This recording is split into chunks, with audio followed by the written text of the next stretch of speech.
Agpada a dead on arrival iti ospital dagiti dua a personnel ti Provincial Explosive and Canine Unit Abra kalpasan ti napasama a pamaltog iti mismo opisina da iti Kasamata Hill Zone 5 Bangged Abra sakbay alas 9 idi rabii. Nabigbig dagitoy nga isoda Peco Abra Officer in Charge, Police Lieutenant Jemison Bulataw, agtaw ente 47 at tuboy J Baguio City, kenti 37 ti tao na ani Police Staff Sergeant Onil Ryan Kalika at tagapidigan Abra. Iti inisyal ng investigasyon, madamang nga agsipsipilyo ni Kalika, idi kalatlatan a pinaltugan ni Bulataw.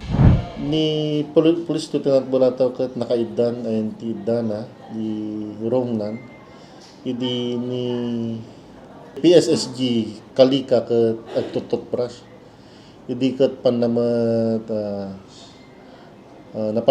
panang pinaltugan napasamak di yan panamat paltugan kumamat ni Bandok ket hangan natamaan ni Bandok isuri ki nagretaliate mat ti tropat amaysan isuri ki pinakatama mat ti paltog ti barokong ni Lieutenant Bulataw.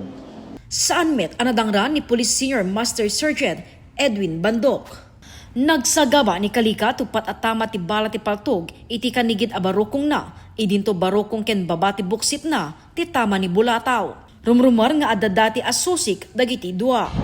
Ti motif naman ket adda kita tayo nga rason nga adda na bayag nga susit kuno handang natin kinawatan diti dua ni Kalika ken ni Bulataw. Nga mahantay pa nga may bagano di nga mismo ti makinrason no apay nga napasamak dito girabi. Kalpasan ti pamaltog, dagos met nga intaray ni Bandok, ken ti kakadwana dagiti dua iti ospital, ken dagitoy metlaeng ti pimusay. Narekobre iti crime scene tupat abasyo ti bala ti caliber 45, ken dua abasyo ti caliber 9mm.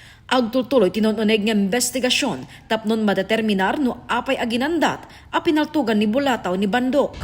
Digi ma'am ti investigaran tayo dito istasyon tayo. Tapno mahala tayo amin nga anggulo tapno hala nga may sa ti paggapan ti information. Addan iti kustudiya ti pulisya ni Bandok, kalpasan na si Mukong ngem nagkedked ang nagpa-interview iti news team. Adalen ti pulisya ti may pila a reklamo kontra kengkuana. Pinadasmet ti news team nga alaen ti reaksyon ti pamilya dagiti pimusay ngem nagkedkeddan ang nagpa-interview. Jessica Boreta, Balitang Solid North.